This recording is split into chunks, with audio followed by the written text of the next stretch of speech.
لیپ top تکیے پہ رکھا تھا، وہ اس کے سامنے گولیوں کے بل انگلی لیتی تھی۔ اسکرین کی روشنی اس کے چہرے کو چمکا رہی تھی۔ وہ تھوڑی تلے ہتھیلی رکھے دوسرے ہاتھ کی ایک انگلی لیپ ٹاپ کے ٹچ پیڈ پر پھیر رہی تھی۔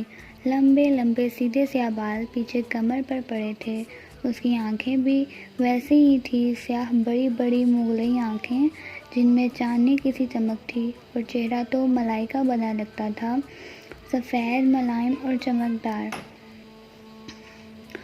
وہ اسی مگن انداز میں اسکرین پر نگاہیں مرکوز کیے ٹچ پیڈ پہ انگلی پھیر رہی تھی۔ ایک کلک کے بعد اگلا صفحہ کھلا تو ایک دم اس کی متحرک انگلی ٹھہر گئی۔ اسکرین پر جمی آنکھوں میں ذرا سا تفکر ابھرا اور پھر بے چینی۔ اس نے جلدی جلدی 2-3 بٹن دبائے۔ لوڈنگ ہونا شروع ہو گئی۔ اگلے صفحے کے لوڈ ہونے کا انتظار کرتے ہوئے اسی مہذب انداز میں اس نے انگلی سے چہرے کے دائیں طرف پھسلتی لٹیں پیچھے کی۔ چند سیکنڈ بعد صفحہ لوڈ ہو گیا تھا۔ وہ بے چینی سے چہرہ اسکرین کے قریب لائی تو سلکی بالوں کی چند لٹیں پھر سے شانے پر پھسل کر آگے کو آ گئیں۔ جیسے جیسے وہ پڑھتی گئی اس کی سیاہ آنکھیں حیرت سے پھیلتی گئیں۔ لب ذرا سے کھل گئے اور پورا وجود بے یقینی میں ڈوب گیا۔ ڈھیر سارے لمحے لگے تھے اسے خود کو یقین دلانے میں کہ جو وہ پڑھ رہی ہے بالکل سچ ہے۔ جیسے ہی اس کے ذہن نے یقین کی دھرتی کو چھوا، وہ ایک جھٹکے سے اٹھ بیٹھی۔ اس کا سیل فون سائیڈ ٹیبل پہ رکھا تھا۔ اس نے ہاتھ بڑھا کر سیل فون اٹھایا، جلدی جلدی کوئی نمبر ملانے لگی۔ رات کی مقدس خاموشی میں بٹنوں کی آواز نے ذرا سا تاش پیدا کیا تھا۔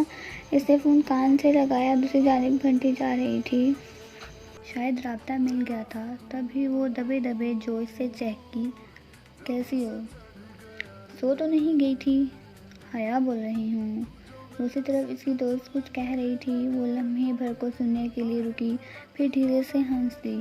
ساری باتیں چھوڑو زارا، میرے پاس جو بڑی خبر ہے وہ سنو۔ اب وہ عادتاً سیاہ بالوں کی ایک موٹی لٹ انگلی پر لپیٹتی کہہ رہی تھی، اور تم یقین نہیں کرو گی، میں جانتی ہوں۔ ارے نہیں اور بھائی کی شادی کے متعلق نہیں ہے۔ دوسری جانب زارا نے کچھ کہا تو اس نے فوراً تردید کی، بلکہ یوں کرو تم گیس کرو کہ میں تمہیں کیا بتانے والی ہوں۔ اس نے ایک ہاتھ سے لیپ ٹاپ پرے کیا، تکیہ نکال کر بیک گراؤنڈ کے ساتھ سیدھا لگایا، اس کے ساتھ ٹیک لگا کر پاؤں سیدھے کر لیے، ساتھ ساتھ منافع میں سر ہلاتی زارا کے کہیں اندازوں کی تردید بھی کرتی جا رہی تھی۔ نہیں، بالکل نہیں، ایسا تو ہے ہی نہیں۔ ارے میری شادی وغیرہ نہیں ہو رہی۔ جی نہیں، ارم کی بھی نہیں ہو رہی۔ سیریسلی زارا، تمہاری سوچ بس یہیں تک ہے۔ اب کان کھول کر سنو، تمہیں وہ مسز منڈس ایکسچینج پروگرام یاد ہے جس کے لیے ہم نے اپلائی کیا تھا؟ کین یو بلیو اٹ زارا کہ مجھے یورپی یونین نے اسکالرشپ کے لیے سلیکٹ کر لیا ہے؟ دوسری جانب زارا اتنی زور سے چیخی کہ موبائل کا اسپیکر آف ہونے کے باوجود اس کی چیخ سارے کمرے میں سنائی دی۔ بالکل سچ کہہ رہی ہو زارا، ابھی 15 منٹ پہلے مجھے یونیورسٹی کی طرف سے میل آئی